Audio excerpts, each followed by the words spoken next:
ناظرین، بریک کے بعد دوبارہ خوش آمدید کہتے ہیں، اور بریک کے دوران اسٹوڈیوز میں ہمیں جوائن کیا عالمی مبلغ اسلام حضرت علامہ مولانا قاری حبیب اللہ جلالی صاحب. آپ کا بہت شکریہ، آپ نے قیمتی وقت میں سے جو ہے ہمیں وقت عنایت کیا. قاری صاحب قبلہ، سوال یہ ہے کہ آخری عشرے میں لیلۃ القدر کوئی بھی رات ہو سکتی ہے، لیکن ہم دیکھتے ہیں کہ 27ویں کو ہی جو ہے شب قدر کو ہر مسجد میں جو ہے وہ منایا جاتا ہے. کیا یہ ٹھیک ہے؟ اور یہ بھی بتائیے گا کہ شب قدر تو کوئی بھی ہو سکتی ہے، اس کے حوالے سے ہمیں ذرا مہربانی فرما کے جو ہے وہ قرآن. بسم اللہ الرحمن الرحیم. آپ کا شکریہ کہ آپ نے مجھے مدعو کیا، اور یہ بہت بڑا کام ہے جو آپ کر رہے ہیں. نبی اکرم صلی اللہ علیہ وسلم فرماتے ہیں بلغوا انی ولو آیا، میری طرف سے پہنچاؤ اگرچہ تمہیں ایک آیت ہی کیوں نہ ملی ہو. اور ساتھ ہی فرمایا ندر اللہ عمران سامع مقالتی ووعاها ثم اداها. اس آدمی کو اللہ خوش و خرم رکھے جو میری حدیث سنتا ہے، پھر اس کو یاد کرتا ہے اور پھر آگے لوگوں تک پہنچا دیتا ہے. یہ ایک بڑا اہم کام کر رہے ہیں. تو اس کے حوالے سے میں عرض کرتا ہوں، قرآن مقدس میں اللہ رب العزت نے ارشاد فرمایا انا انزلناہ فی لیلۃ القدر. بے شک ہم نے اس قرآن کو لیلہ قدر میں نازل کیا. لیلہ قدر کس کو کہتے ہیں؟ قدر امام زہری رحمۃ اللہ تعالی بیان فرماتے ہیں سمیت بذالک للعظمت والشرف. اس کا نام قدر والی رات اس لیے رکھا گیا ہے اس کی عظمت کی وجہ سے اور اس کے شرف کی وجہ سے. اور ساتھ ہی علامہ قرطبی رحمۃ اللہ تعالی نے بیان فرمایا ہے، وہ کہتے ہیں سمیت بذالک لأنہ انزل اللہ تعالی فیہ کتابا ذا قدر وعلی رسول ذی قدر وعلی امت ذات قدر. سبحان اللہ. اس رات کو قدر والی رات اس لیے کہتے ہیں کہ اللہ تعالیٰ نے اس رات میں قرآن پاک کو نازل کیا، سبحان اللہ، جو قدر والی کتاب ہے، سبحان اللہ، اور رسول معظم پر نازل کیا جو قدر والے رسول ہے، بے شک بے شک، اور ایسی امت پر نازل کیا جو امت بڑی قدر والی ہے. سبحان اللہ سبحان اللہ. تو یہ قدر والی کتاب قدر والی رات میں نازل ہوئی، سبحان اللہ، اور قدر والے رسول پر نازل ہوئی، سبحان اللہ، اور قدر والی امت پر یہ نازل ہوئی.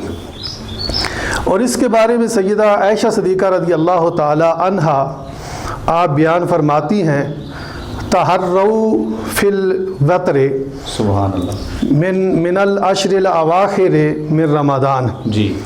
لیلہ قدر کو آخری عشرہ کی طاق راتوں میں تم تلاش کیا کرو.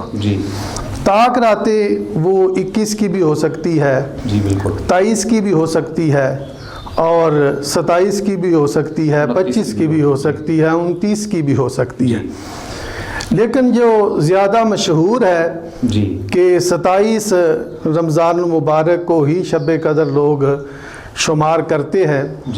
تو بعض علماء کی یہ رائے ہے کہ 27ویں جو رات ہے وہی شب قدر کی رات ہے، اور اس رات میں اللہ رب العزت نے قرآن مقدس کو نازل کیا. اور شیخ عبدالحق محدث دہلوی رحمۃ اللہ تعالیٰ بھی بیان فرماتے ہیں کہ اکثر جو ہے وہ 27 کی رات جو ہے وہ شب قدر کی رات ہوتی ہے. تو اس اعتبار سے 27 کو زیادہ اہتمام بھی کیا جاتا ہے، اور لوگ 27 کو زیادہ محافل منعقد کرتے ہیں. اور پھر 27 جو ہے وہ اینڈ طاق راتوں میں سے یہ اینڈ میں آخری رات سے پہلے آتی ہے. اس اعتبار سے یہاں جو ہے وہ محافل منعقد کر کے لوگوں کو اویئر کیا جاتا ہے کہ یہ 27 کی رات ہے. ماشاءاللہ. اور اکثر علماء نے بھی جو اس رات کو پایا ہے وہ بھی بیان کرتے ہیں کہ یہ اکثر 27 کی ہی رات ہوتی ہے. تو اس اعتبار سے زیادہ محافل جو ہیں وہ 27 کو منعقد کی جاتی ہیں. تو نبی اکرم صلی اللہ علیہ وآلہ وسلم نے حضرت ابو سعید خدری رضی اللہ تعالیٰ عنہ اس حدیث پاک کے راوی ہیں، آپ بیان کرتے ہیں کہ نبی اکرم صلی اللہ علیہ وسلم نے پہلے عشرہ میں اعتکاف کیا، پھر دوسرے عشرہ میں اعتکاف کیا، پھر تیسرے عشرہ میں اعتکاف کیا، اور فرمایا کہ لیلہ قدر مجھے دکھائی گئی تھی لیکن پھر اس کو پوشیدہ کر دیا گیا ہے۔ اس میں حکمت یہ ہے کہ میری امت کے لوگ زیادہ راتوں میں جاگیں اور عبادت کریں اور ان کو زیادہ فضیلت جو ہے وہ حاصل ہو۔ حضرت مجاہد رضی اللہ تعالی عنہ آپ بیان کرتے ہیں کہ نبی اکرم صلی اللہ علیہ وآلہ وسلم کی بارگاہ عالیہ میں ایک آدمی کا تذکرہ ہوا تو وہ اکثر جو ہے وہ جہاد کیا کرتا تھا، 1000 ماہ تک اس نے اللہ کے راستے میں جہاد کیا۔ سبحان اللہ۔ جب 1000 ماہ تک اللہ کے راستے میں جہاد کیا تو نبی اکرم صلی اللہ علیہ وسلم مغموم ہوئے کہ میری امت کی تو عمریں کم ہوتی ہیں، لہٰذا وہ اس فضیلت کو کیسے پائیں گے؟ تو جب مغموم ہوئے تو اللہ تعالیٰ کی طرف سے یہ آیات نازل ہوئیں کہ وَمَا أَدْرَاكَ مَا لَيْلَةُ الْقَدْرِ لَيْلَةُ الْقَدْرِ خَيْرٌ مِّنْ أَلْفِ شَهْرٍ، تمہیں کیا معلوم کہ لیلہ قدر کیا ہے؟ لیلہ قدر 1000 مہینے سے افضل رات ہے۔ تو جو اس رات کو قیام کرتا ہے وہ گویا کہ یوں عبادت کر رہا ہے جیسے عام راتیں جن میں لیلہ قدر نہیں ہوتی ان جیسی 1000 راتوں کی عبادت سے افضل ہو جاتی ہے۔ تو یہ نبی اکرم صلی اللہ علیہ وآلہ وسلم کی خاص کرم نوازی ہے اپنی امت پر جو اللہ نے حضور کے وسیلہ سے اس امت کو عطا فرمائی۔ اور یہ امت بڑی برگزیدہ امت ہے جس پر یہ قرآن محبوب لے کر آئے اور یہ صبح سے لے کر شام تک قرآن پاک کی تلاوت کرتے ہیں، قرآن پاک کو پڑھتے رہتے ہیں اور اس کی فضیلت کو پاتے رہتے ہیں۔ اگرچہ اس امت کی عمریں کم ہیں لیکن جنت میں جب جائیں گے تو اعلیٰ منازل پہ ہوں گے۔ اس کی وجہ یہ ہوگی کہ اللہ تعالیٰ نے ان کی زندگی میں انہیں ایسی راتیں عطا کر دی ہیں جن راتوں میں عبادت کرنے کی وجہ سے اللہ ان کے مرتبوں کو بلند کرتا رہے گا۔ تو یہ رسول اللہ صلی اللہ علیہ وسلم، اور یہاں تو ایک اور شاعر بڑے پیارے انداز میں عربی میں وہ لکھتے ہیں، وہ کہتے ہیں کل اللیالی لیلۃ القدر سبحان اللہ ان دنت کما کل الایام اللقاء یوم جمعہ۔ سبحان اللہ۔ فرمایا جس دن محبوب کا قرب حاصل ہوتا ہے وہ ہر رات ہی لیلہ قدر کی رات ہوتی ہے۔ سبحان اللہ، بے شک۔ اور جس دن ملاقات کے دن کو جمعہ کا دن قرار دیا گیا ہے کہ محبوب کی ملاقات کا دن ہر جمعہ کا دن ہوتا ہے، اسی طرح ملاقات کی ہر رات اور قرب کی ہر رات کو لیلہ قدر کی رات قرار دیا گیا ہے۔ اور یہ رسول اللہ صلی اللہ علیہ وآلہ وسلم کی خاص مہربانی اس امت پر کہ اپنا بھی قرب محبوب عطا فرماتے ہیں۔ وصال یار کی رات ہوتی ہے اور قرب خداوندی کی رات ہوتی ہے جس میں رسول اللہ صلی اللہ علیہ وسلم کی وساطت سے اللہ ہمیں اپنا قرب عطا کرتا ہے اور اس قرب میں ہم خدائے رب ذوالجلال کی معیت میں اور اس کی رحمتوں میں ہو جاتے ہیں۔ تو دیکھیے کتنی پیاری رات ہے جس رات عبادت کر حضرت عائشہ صدیقہ رضی اللہ تعالی عنہا آپ بیان کرتی ہیں کہ یا رسول اللہ صلی اللہ علیہ وسلم اگر لیلہ قدر کو میں پا لوں تو میں کیا کروں، کون سی دعا مانگوں؟ تو میرے آقا صلی اللہ علیہ وسلم فرماتے جب تو لیلہ قدر کو پا لینا پھر دعا یہ مانگا کر اللہم انکا عفو کریم تحب العفو فاعف عنی فاعف عنی فاعف عنی۔ اللہ کی بارگاہ میں بخشش کی دعائیں کیا کر، اپنے لیے عافیت مانگا کر، اپنے لیے پارسائی اور اللہ کی بارگاہ میں قرب مانگا کر۔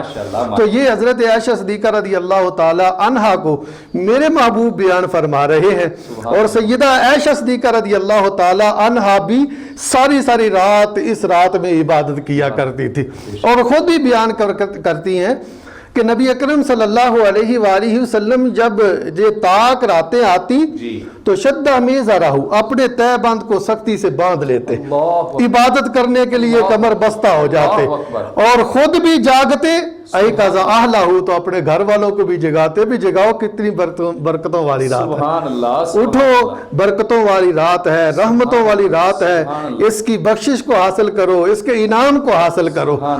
تو یہاں اللہ رب العزت نے قرآن مقدس میں یہ بیان فرما دی، ایک تو عظمت و شرف اس اعتبار سے ہے کہ یہ 1000 مہینے سے افضل رات ہے، اور ایک اس کی عظمت یہ بھی ہے کہ نبی اکرم صلی اللہ علیہ وآلہ وسلم پر قرآن پاک کی آیات نازل ہوئی، تنزل تو اس میں اللہ رب العزت کی طرف سے روح الامین نازل ہوتے ہیں، سبحان اللہ سبحان اللہ اللہ کے ہر حکم کو لے کر۔ سبحان اللہ لیلۃ القدر خیر من الف شہر تنزل الملائکۃ والروح فیہا باذن ربہم من کل امر۔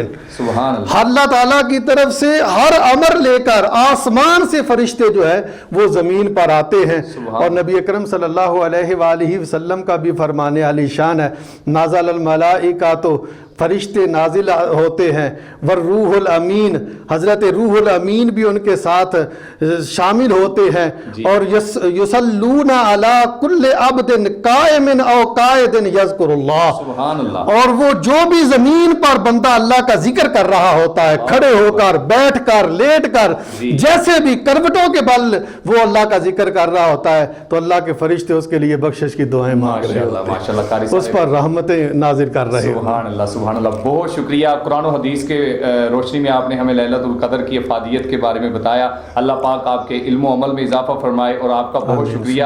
آپ کا وقت بہت ہی قیمتی ہوتا ہے جو آپ نے ہمارے اسٹوڈیوز کے لیے دعاؤں کا بھی اظہار کیا۔ اللہ پاک آپ کو بھی سلامت رکھے، اور میں 110 نیوز کی پوری ٹیم کا بھی شکریہ ادا کروں گا جنہوں نے اس ماہ سیام میں لوگوں کے لیے یہ بڑا خوبصورت جو ہے ٹرانسمیشن کا آغاز کیا۔ اللہ تبارک و تعالیٰ تمام جو اس شعبے سے منسلک ہیں سب کو دین و دنیا کی بھلائی عطا فرمائے۔ ناظرین، یہاں ہمارے پروگرام کا بھی اختتام ہوا چاہتا ہے۔ آپ سے انشاءاللہ ملاقات ہوگی کل۔ دیکھتے رہیے 110 نیوز۔